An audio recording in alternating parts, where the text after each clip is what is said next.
Olá, sejam bem-vindos a mais um encontro de estudo do grupo de estudos online Sueli Caldas Schubert. Hoje daremos continuidade aos estudos do livro Grilhões Partidos com os queridos amigos e irmãos Vânia Maria de Souza e Laudelino Risso e eu, Gisele Risso também.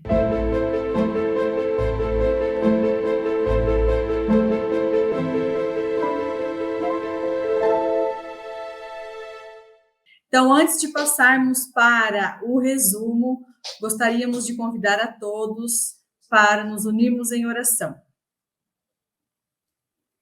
Querido Mestre Jesus, benfeitores espirituais que nos acompanham, que guiam esses estudos tão importantes, em especial ao benfeitor Manuel Filomeno de Miranda, a nossa querida Sueli Caldas Schubert, ao médium Divaldo Pereira Franco, a nossa gratidão por nos permitir conhecer tantas verdades que nos auxiliam no nosso melhoramento íntimo, que nos auxiliam e nos sustentam no caminho cristão que escolhemos todos.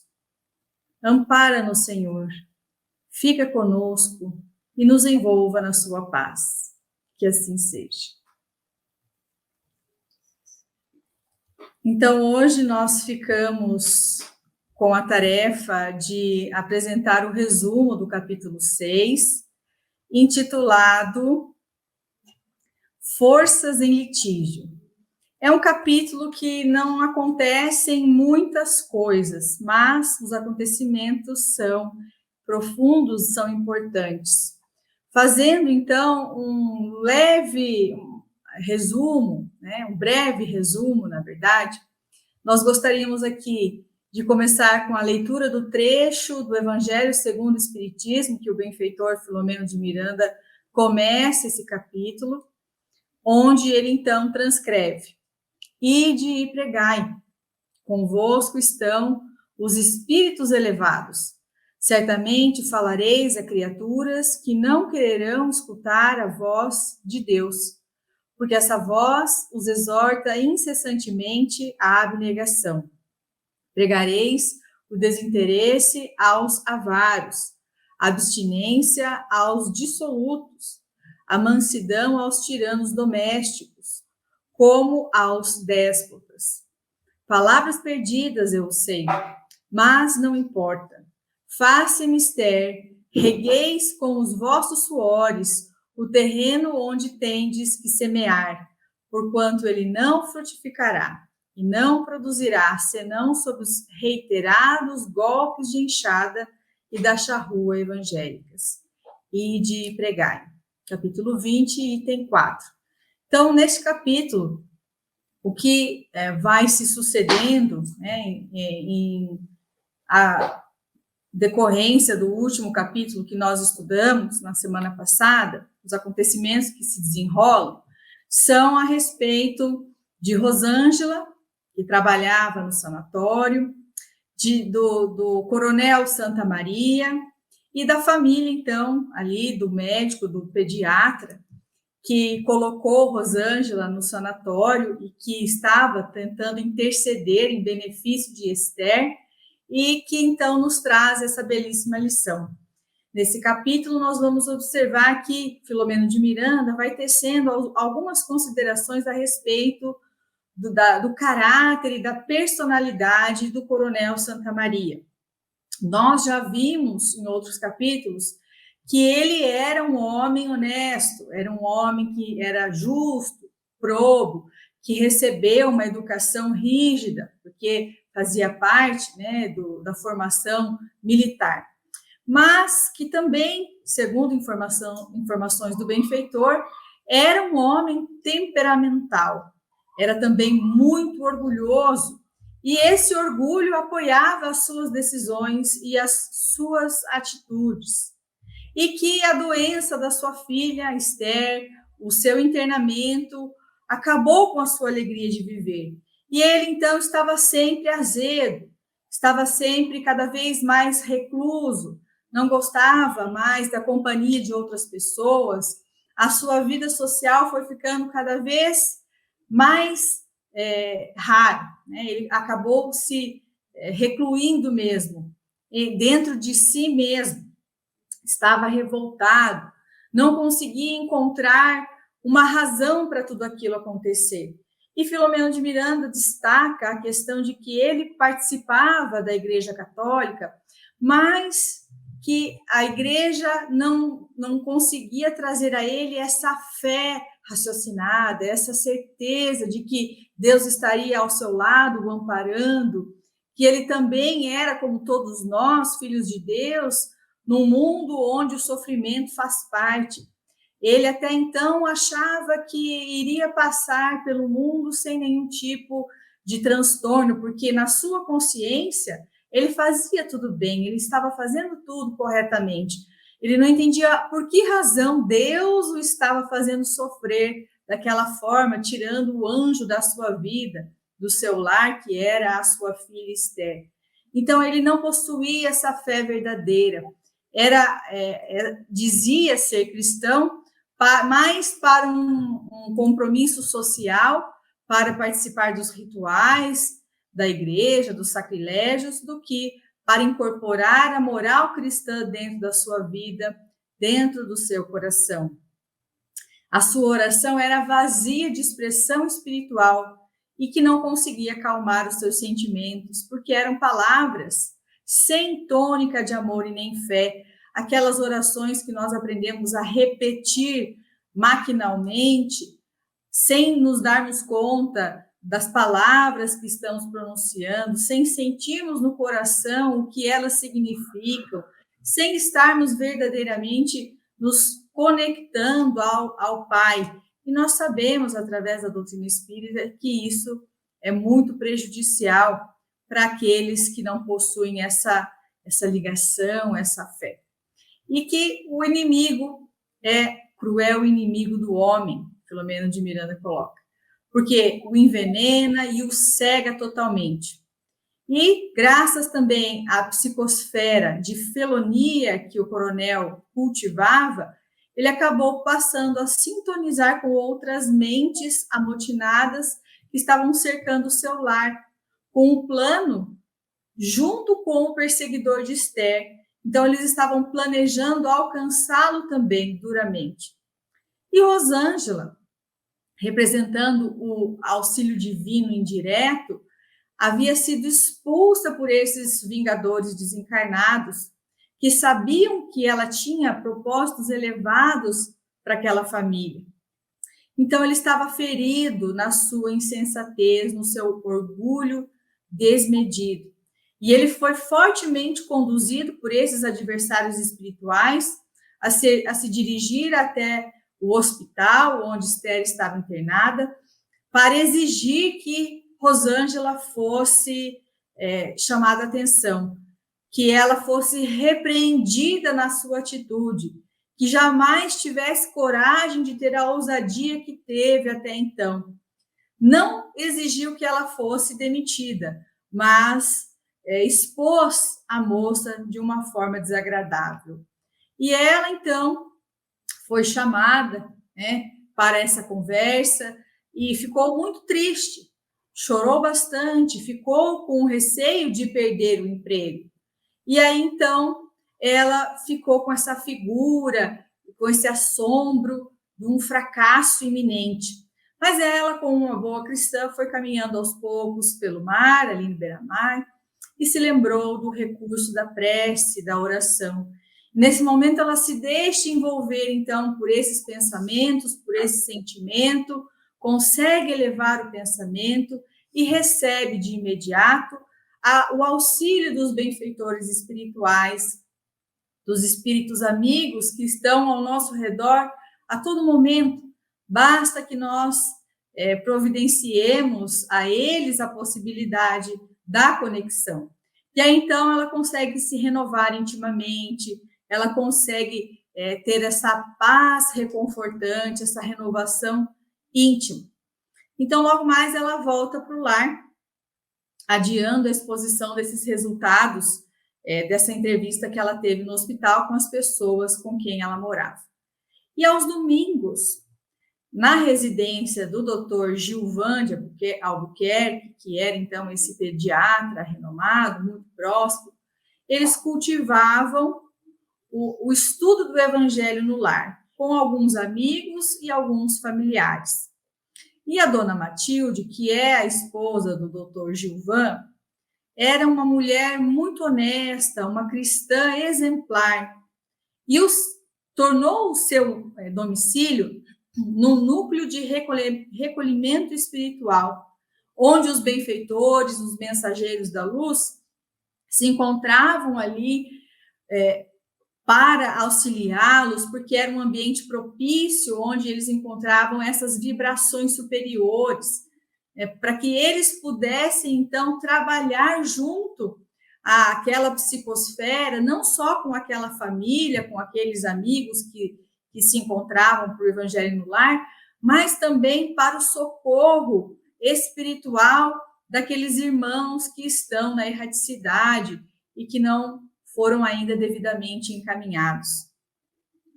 E ali Manuel Filomeno de Miranda destaca que esse casal tinha uma filha única, Márcia, e que ela, então, depois de se casar, ela teve uma filha chamada Carmen Silva, que era, então, a neta desse casal. E todos residiam juntos. O Dr. Gilvan conseguiu convencer o seu genro a morar junto deles. Então, era uma família que vivia de forma muito harmoniosa, muito amorosa. E aí, então, Rosângela veio morar com eles para cuidar dessa criança. Mas como o casal havia viajado para um curso nos Estados Unidos, Rosângela havia sido encaminhada para trabalhar nessa casa de saúde pelo seu benfeitor, o Dr. Gilvan. Manuel Filomeno de Miranda vai fazer considerações importantes a respeito do estudo e da prática metódica do Evangelho segundo o Espiritismo, do Livro dos Espíritos, do cultivo do Evangelho no lar e tudo mais que nós logo em seguida ouviremos da nossa querida Vânia, que vai aprofundar nesse sentido.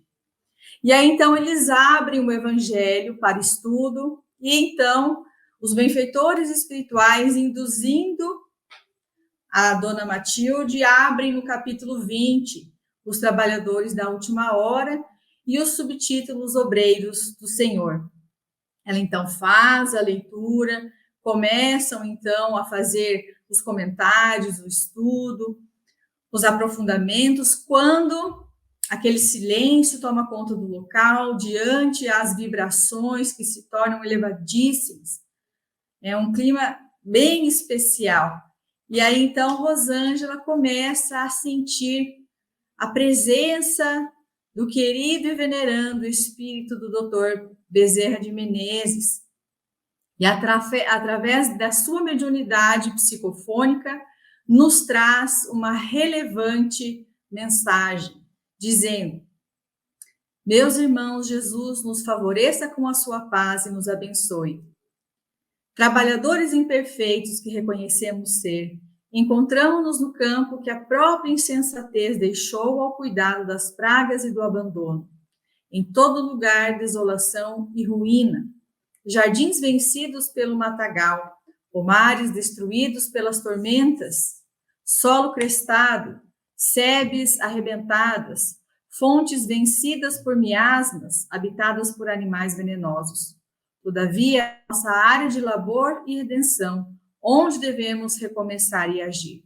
Dispomos do trato da terra que a nossa incúria desrespeitou, cabendo-nos agora recuperar pela carinhosa assistência o prejuízo, aplicando todos os recursos ao nosso alcance, enquanto urge a oportunidade. Em razão disso, mister consideremos em profundidade o ensino evangélico do ide e pregai, ensinando com o exemplo que edifica e avançando com as mãos enriquecidas pelas obras, através de cujo resultado atestaremos a excelência dos nossos propósitos. Não há tempo, nem seria justo malbaratá-lo nas discussões infrutíferas das vaidades intelectuais, exaltando a fatuidade e a arrogância, enquanto as epidemias morais e sociais assolam terríveis, arrebanhando e destruindo multidões de incautos e incontáveis criaturas que lhe experimentam a coercitiva escravidão. O Evangelho é o zênite de amor e o nosso nadir de mensuramentos. Quem se exalta inicia a trajetória para baixo. Aquele que se glorifica entorpece-se na ilusão. Todavia, o que avança infatigável, ignorado, mas servindo, humilhado, no entanto valoroso, perseguido, porém imperturbável, transformando os sentimentos numa concha afortunada de amor, logrará o elevado cometimento do êxito real. E a mensagem segue, que nós então recomendamos a leitura por todos neste capítulo 6, porque a mensagem é deveras longa e nós não teremos tempo para lê-la na integralidade.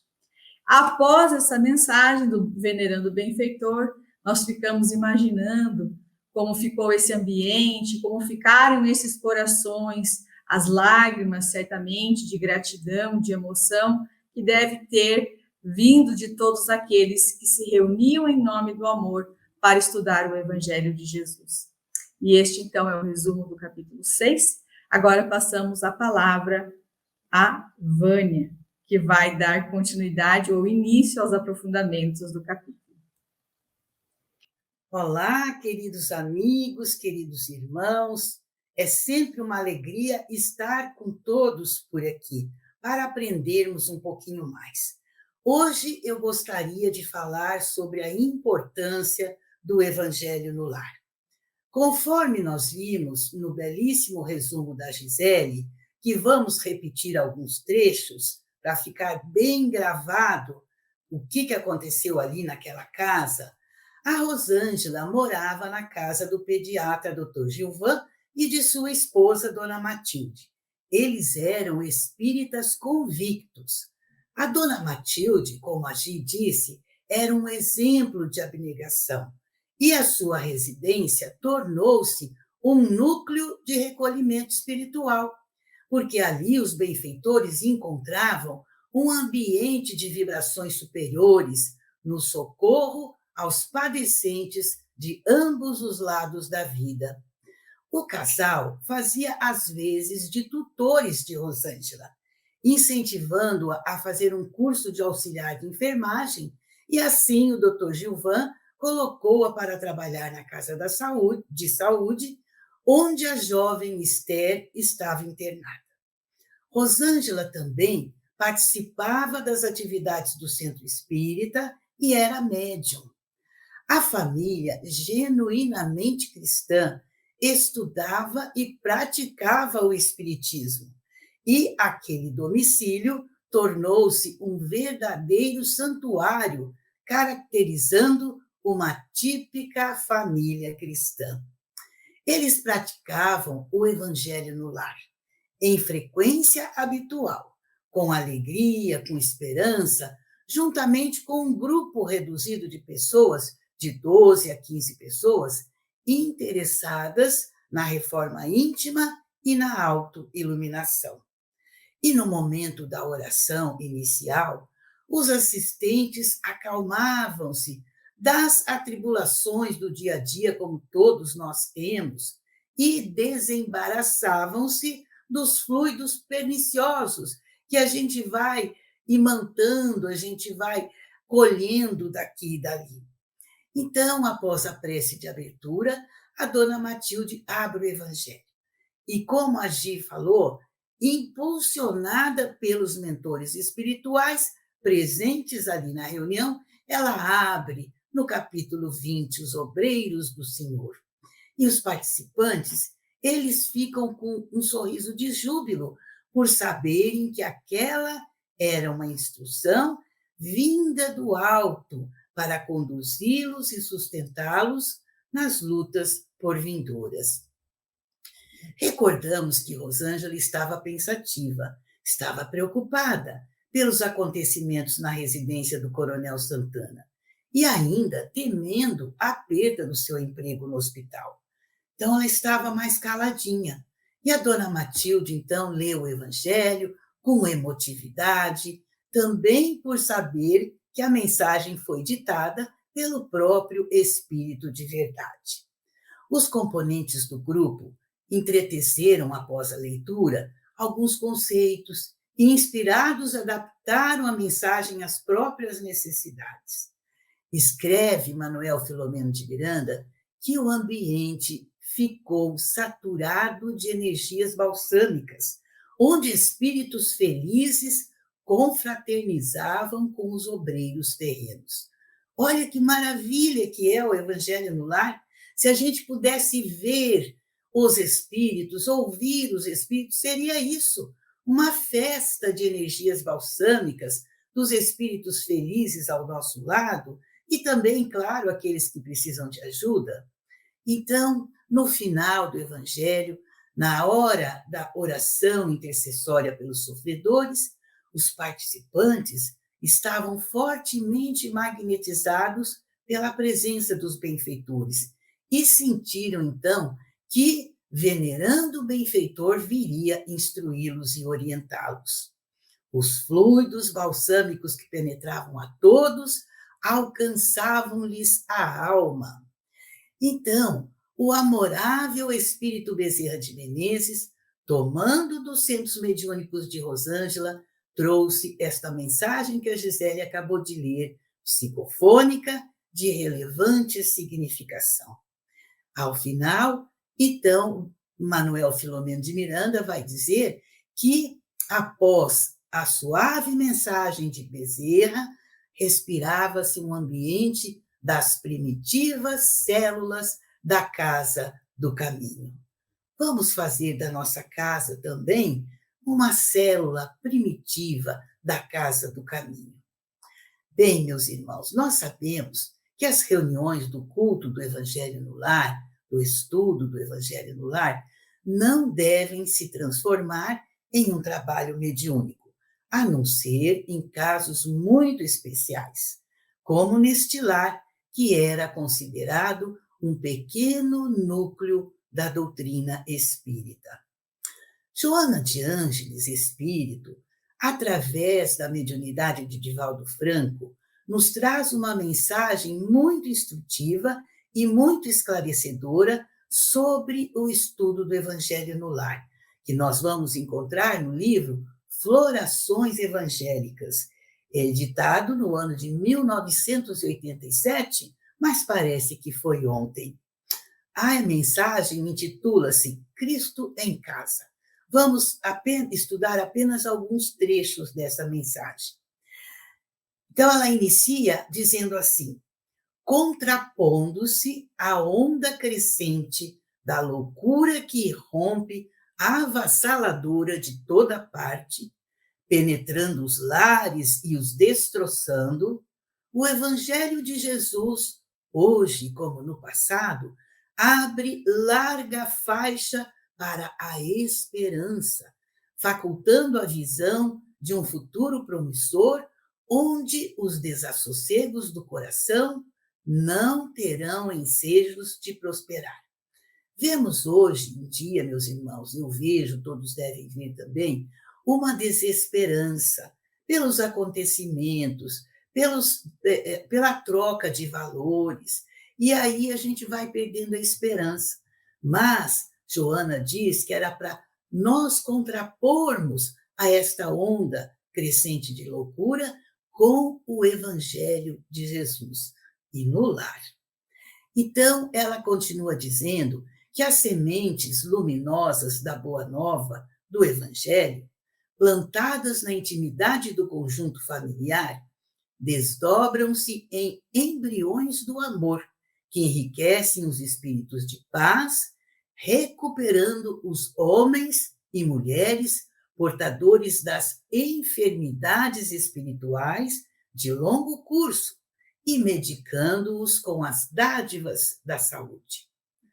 A mensagem do reino de Deus, escreve ela, cada semana na família representa placebo valioso que consegue recompor das distonias psíquicas aqueles que permanecem anestesiados sob o jugo de forças vingativas de existências pretéritas.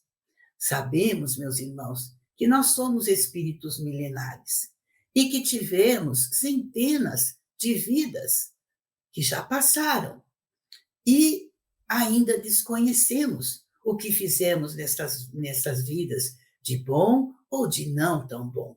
Então, para ilustrar este trecho, nós trazemos um pouquinho da vida de Francisco Peixoto Lins, que é mais conhecido como Peixotinho, que viveu no século passado, destacando-se como médium de efeitos físicos, bem como importante trabalhador e divulgador da doutrina espírita. Foi realmente um médium que comprovou a imortalidade da alma. Achamos fotografias dele em várias partes da internet. Peixotinho, desde os 14 anos, manifestou-se nele os primeiros indícios de sua extraordinária mediunidade, mas veio sob a forma de terrível obsessão, onde ele sofreu uma paralisia que o prostrou no leito por 6 meses. Em vidas passadas, nós sabemos que Peixotinho foi um pirata, e aí ele conseguiu, assim, alguns inimigos, né? E esses inimigos é que vinham em forma de obsessão terrível. Ninguém em sua casa tinha conhecimento do espiritismo.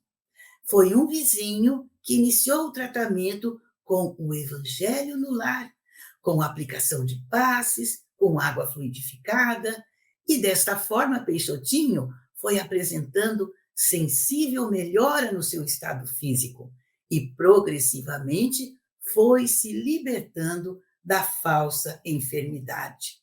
E logo que ele conseguiu andar, passou a frequentar o centro espírita, onde militava nada mais, nada menos que o tribuno Viana de Carvalho. Veja como não há coincidências para Deus. A terrível obsessão foi, então, a sua estrada de Damasco. Aí, orientado por Viana de Carvalho, Peixotinho iniciou o seu desenvolvimento mediúnico. Tornou-se um dos mais famosos médiuns de materialização e de efeitos físicos no Brasil. E uma coisa interessante que eu gostaria de contar, né? No ano de 1948, ele se encontra pela primeira vez com o venerando Francisco Cândido Xavier, ainda lá em Pedro Leopoldo, e teve a oportunidade de propiciar aos confrades daquela cidade belíssimas sessões de materializações de espíritos e de assistência aos enfermos. Mas prossegue, então, a benfeitora Joana de Ângeles. Há mais enfermos no mundo do que se supõe. Diz ela, muitas vezes, no reduto familiar, estamos vinculados por compromissos vigorosos para a nossa própria evolução, reencarnando no mesmo grupo familiar, endividados entre nós para o necessário reajustamento, mas trazendo nos refolhos da memória espiritual, as recordações traumáticas. Então, este parágrafo nos faz lembrar também do livro estudado há pouco que terminamos, Nos Bastidores da Obsessão, onde reencarnam agora, vinculados à mesma família, pessoas que se magoaram no passado. Petitinga e Manuel Filomeno de Miranda, que ainda eram encarnados, auxiliados pelo benfeitor Saturnino, iniciam na família o culto do Evangelho no lar. A família Soares era uma família muito problemática, espiritualmente falando. Então, vamos recordar rapidamente de Mariana, desse livro. Ela foi outrora a esposa que abandonou seu marido Guilherme e fugiu com um moço irresponsável, o Mateus, que agora era o seu pai, e que, passados as primeiras emoções do relacionamento, ele a abandona na miséria. E ela, então, tinha uma mágoa muito grande dele. O Guilherme, o marido traído, quando soube da fuga da esposa com outro, ele não suportou a vergonha e suicidou-se. Olha as tragédias, né? Ele não reencarnou. Os outros sim, é a Mariana e o Mateus, mas ele não. E agora, em espírito, ele se faz perseguidor implacável deles, auxiliado ainda pelo mago de Roão, o espírito Teofrastos, que era chefe das furnas infernais, como nos lembramos. Mas tem um pouco mais. O Teofrastos, num passado distante, ele foi preso, torturado e morto na Inquisição, graças ao sacerdote Jean Villemin, que era confessor da esposa dele, de Teofrastos, a Ana Maria, que reaparece nessa vida, lá no leprosário, e que ele foi quem delatou Teofrastos à Santa Inquisição. Ana Maria, que amava o seu marido Teofrastos e que era correspondida, ao descobrir a delação e a traição do sacerdote, ela o envenena e depois ela se suicida. A tragédia vai aumentando. E o sacerdote Jean Villemin torna-se, então, o seu obsessor espiritual desde aquela época. Então, meus irmãos, a exemplo dessa história real, narrada e vivida, né, pelo benfeitor Manuel Filomena de Miranda, quase todos nós também nos comprometemos em vidas anteriores, pois que somos espíritos milenares e já tivemos muitas reencarnações. Repetimos, nós não sabemos sobre o nosso passado reencarnatório e, por isso, nós necessitamos da iluminação do Evangelho no lar, conforme nos ensinam os benfeitores, agora Filomena de Miranda e Joana de Ângeles. Desta forma, como nós aprendemos no livro Nos Bastidores da Obsessão, muitos personagens comprometeram-se no passado, como este livro que estamos estudando também, Grilhões Partidos, mas que, auxiliados pela misericórdia divina, chega o momento de ressarcir o mal que nós causamos ou que eles nos causaram. Escreve Manuel Filomeno de Miranda no livro anterior. Numa casa onde se acende a claridade do Evangelho, erguem-se defesas poderosas, olha só, impedindo a invasão das forças desagregadoras da erraticidade inferior.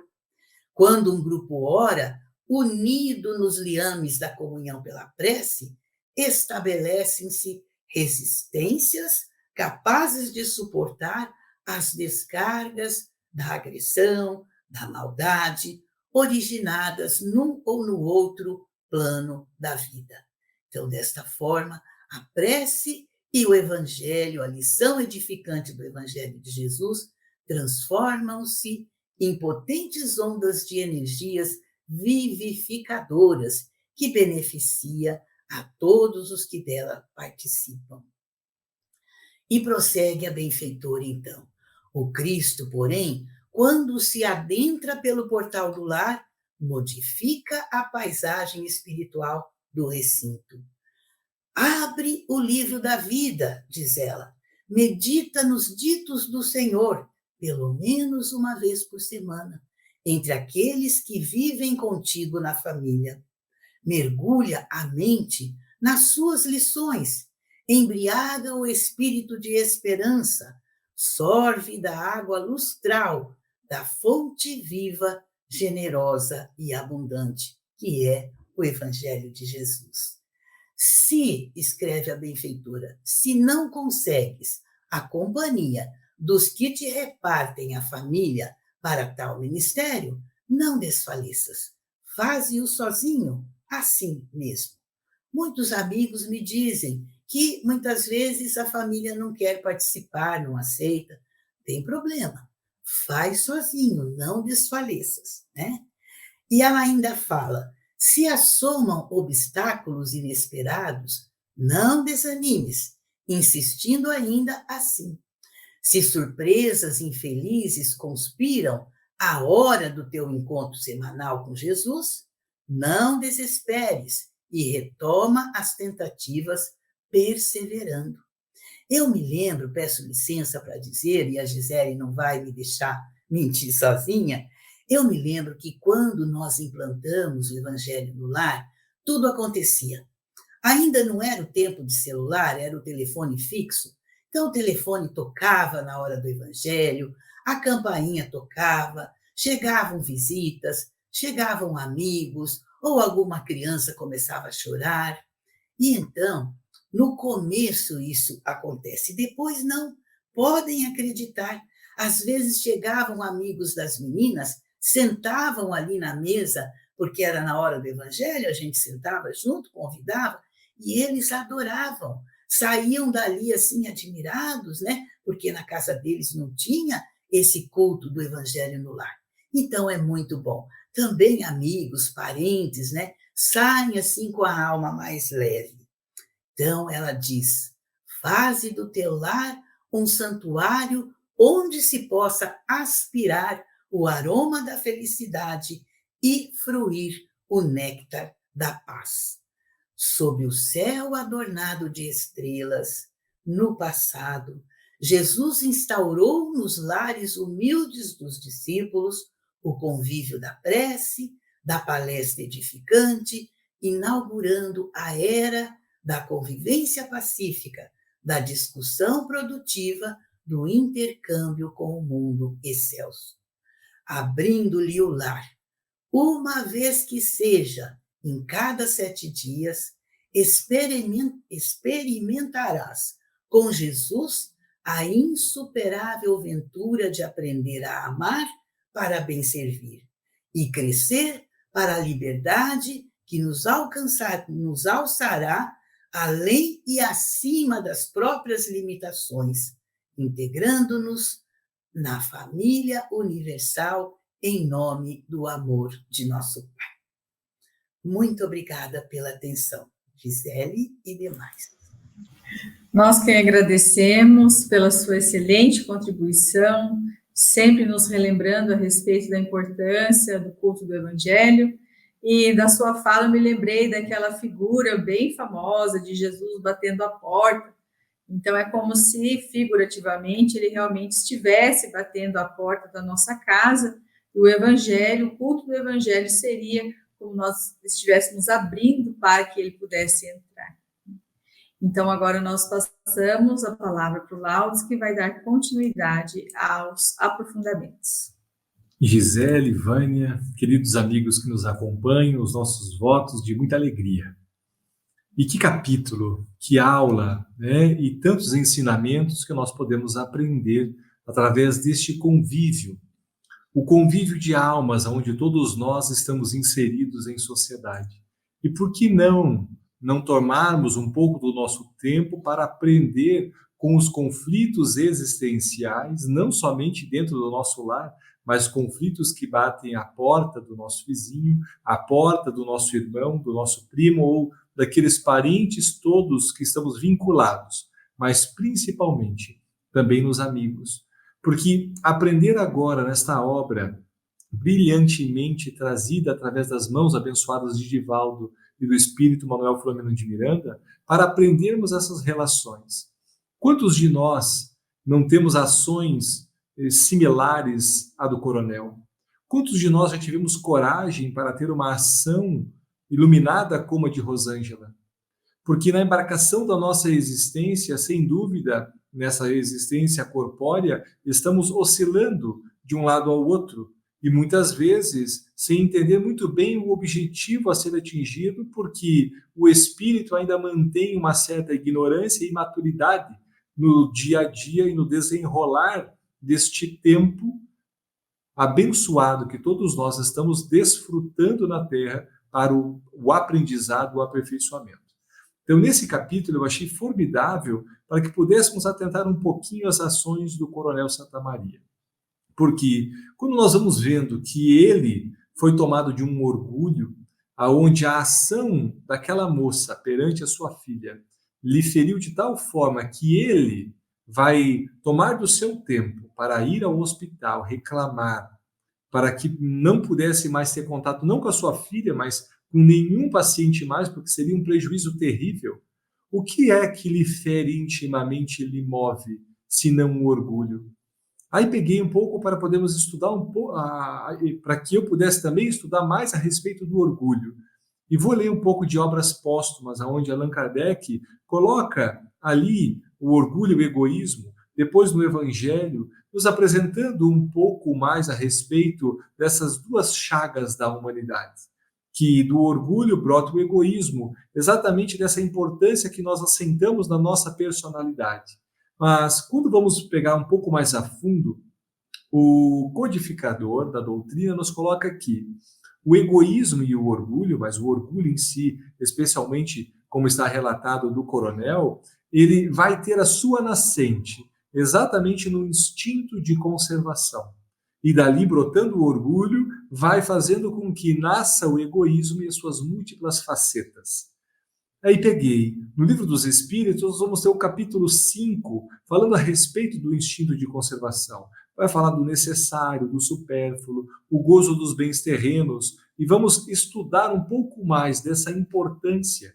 Mas pegar ali que esse instinto é natural e a enfermidade se dá a partir do momento que nós começamos a exaltar este instinto através justamente de um processo egóico e orgulhoso dentro da conduta de convívio em que todos nós temos. Um exemplo. Quando nós pegamos os exemplos de São Luís, que ele cita na Revista Espírita de maio de 1858, ele traz algumas parábolas para podermos entender o orgulho. Cita lá um agricultor vendo o seu trigal brotando, verdejante, e olhando aquele outro agricultor com dificuldade, mas na sua intimidade orgulhoso do seu trigo, e olhando para aquele não com o intuito de ajudar, mas vendo que miserável, né? Não consegue perceber que esse trabalho não depende só disso, é de uma terra, é um fruto que vem de dentro do homem, né? São as heranças, e aquele outro agricultor trabalhando, esmerando a terra com dificuldade, arando ela, colocando o grão, mas vendo que a cada metro nascia também uma plantinha, humildezinha, nascia, mas este agricultor começava conforme o joio brotava, ele arrancava rápido e fazia do seu esforço, enquanto o outro somente admirava. E ele pôde ver que o joio invadiu a terra, a dominar a terra daquele outro agricultor, apesar de ter a terra verde. Abafou de tal forma que não havia trigo, não havia sementes, mas aquele outro, que a produção talvez não tivesse tão avantajada, poderia ter os bons frutos para talvez também colocar em benefício daquele outro, que agora poderia enfrentar dificuldades. Dentro desse orgulho que vislumbra ali nessa passagem de São Luís, eu fico questionando quantos de nós não temos ainda uma boa dose de orgulho a ser testado todos os dias. Quantos de nós não temos, dependendo da ação de algum conhecido, dentro do lar, fora do lar, aquele desafio do orgulho, ou mesmo já uma ferida? A pessoa vem trazer algum comentário de um ato que você realizou, e na intimidade você não está disposto sequer a escutar. Você já está disposto a ouvir pequenos fragmentos de aconselhamentos e já com a resposta na ponta da língua. Você não escutou, você não raciocinou, aquela informação bateu já como um contraponto, uma resposta, uma justificativa, um argumento para tentar se ver livre, e não como aquele adversário que vê a ferida e cutuca e, opa, pode ser o bom médico, porque ali identificou um ponto falho, pode ser que o meu orgulho, naquele momento, resolva fazer com que aprenda através da escuta, e refutando e analisando, eu percebo, não, mas realmente a minha ação tem juízo e tem assertiva naquilo que eu pensava.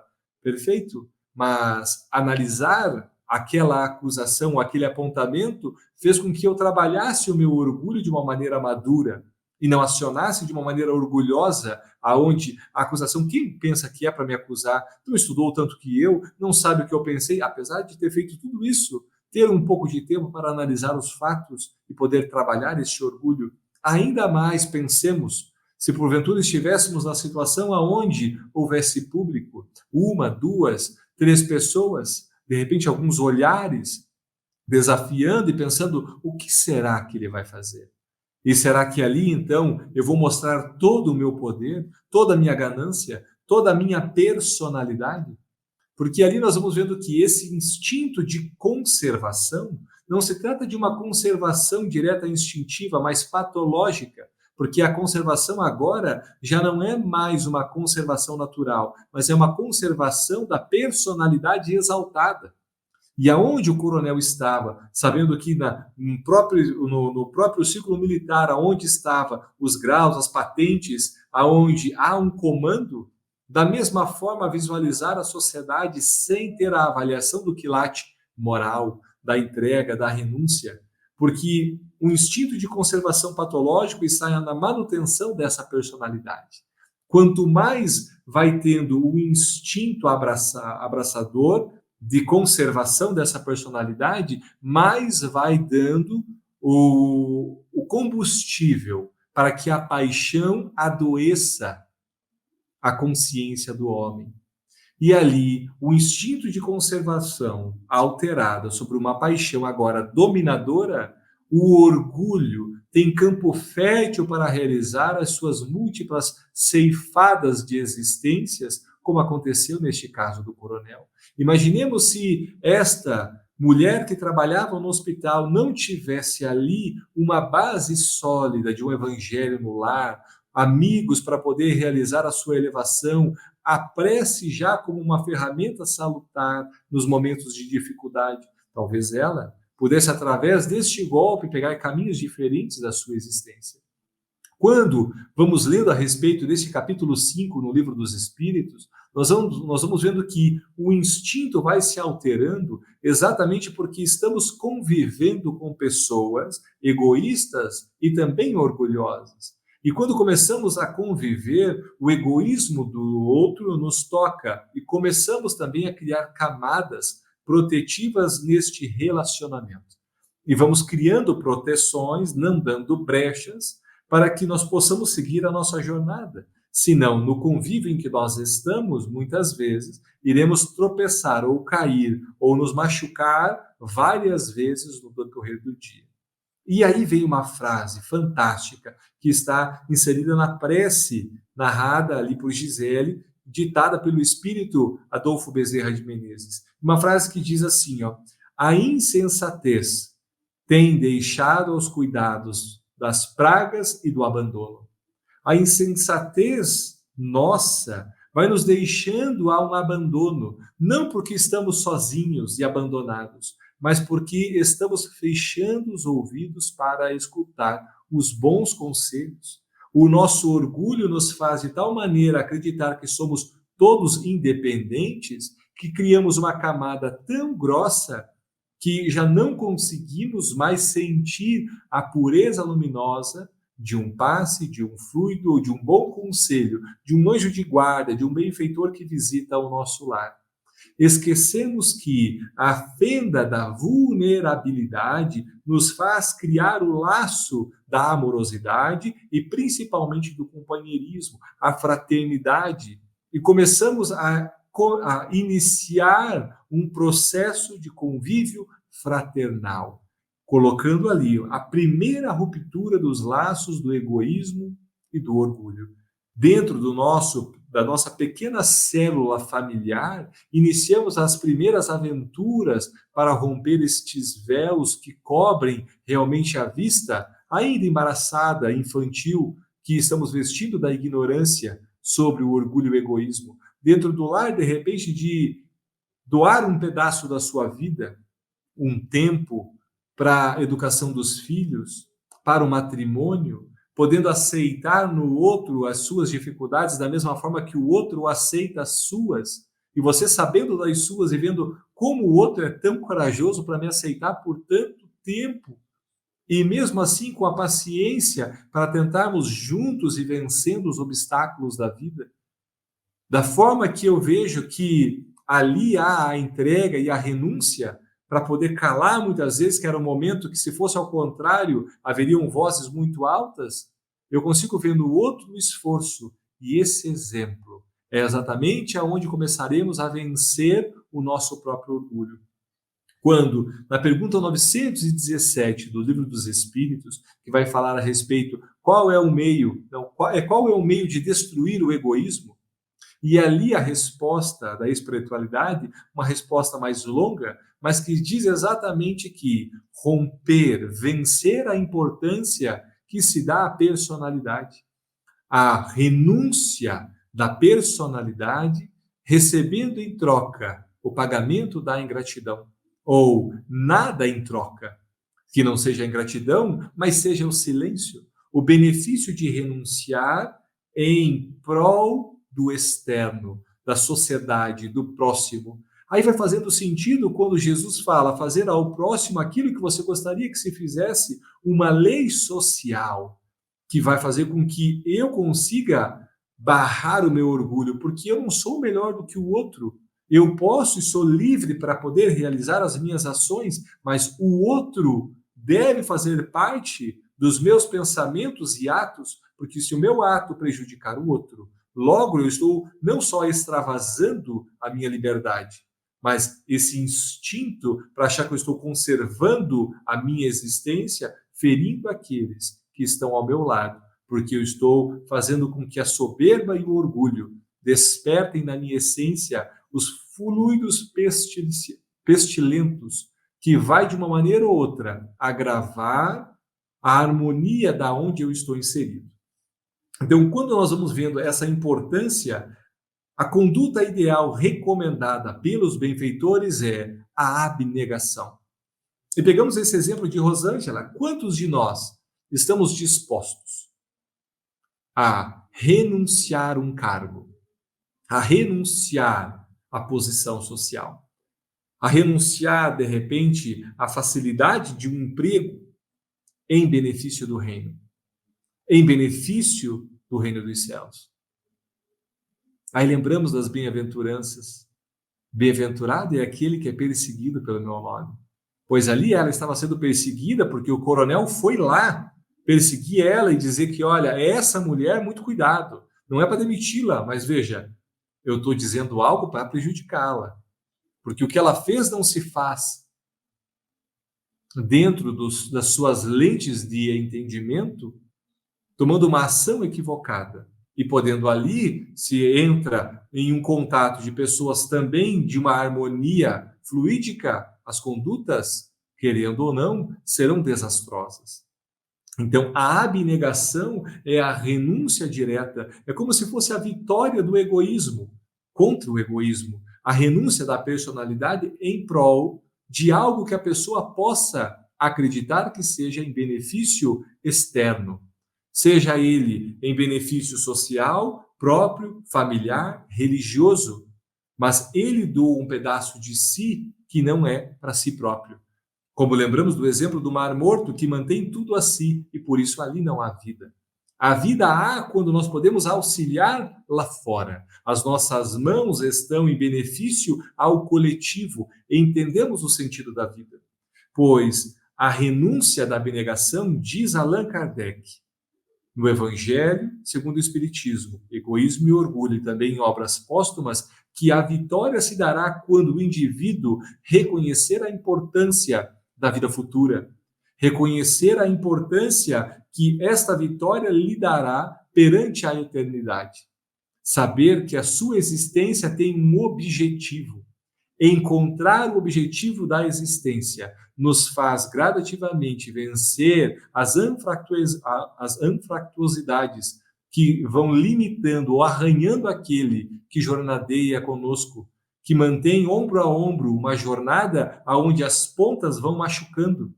Quando nós descobrirmos que este objetivo é exatamente o nosso progresso moral e encontrarmos nela a realidade, nada de fora apagará esse brilho que começou a ser aceso.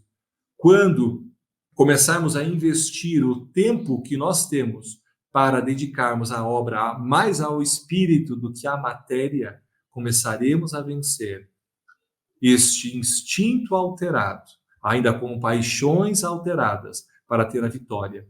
Quando Allan Kardec coloca na Gênese o instinto e a inteligência, vamos vendo que o instinto somente é dominado, não apagado, mas dominado pela inteligência e a paixão pela razão.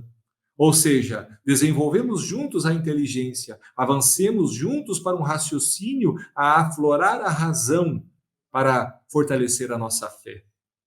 Ali poderemos fazer um exemplo que me lembro muito bem de São Vicente de Paula, quando estende a mão ao príncipe para pedir esmola aos seus pobres.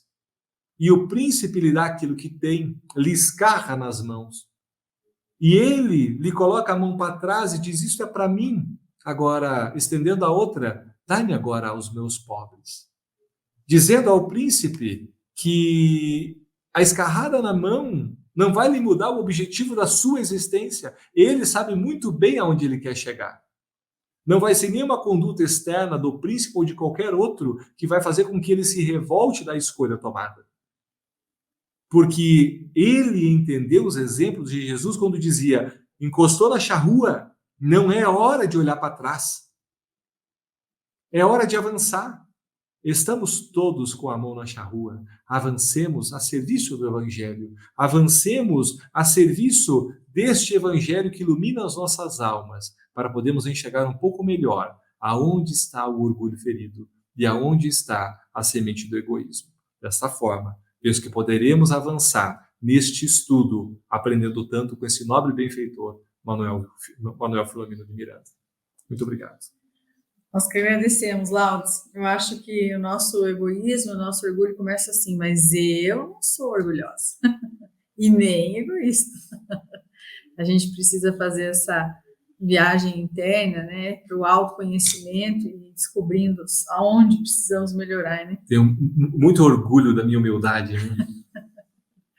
E se a gente também pudesse dar tanta importância para o espírito quanto a gente dá para a manutenção da saúde física, né? Se a gente malhasse, entre aspas, o espírito, no bom sentido, tanto quanto a gente malha o nosso corpo na academia, talvez a humanidade já fosse um pouquinho melhor. E assim, então, nós mais uma vez agradecemos a Vânia, ao Laudes, a todos os corações amigos e irmãos que se tiram um tempinho, né, da sua rotina para se reunirem conosco, estudarem conosco, emanando também as suas boas vibrações, os seus comentários. É para nós uma grande alegria e uma satisfação. Que Jesus nos abençoe e até semana que vem. Até mais.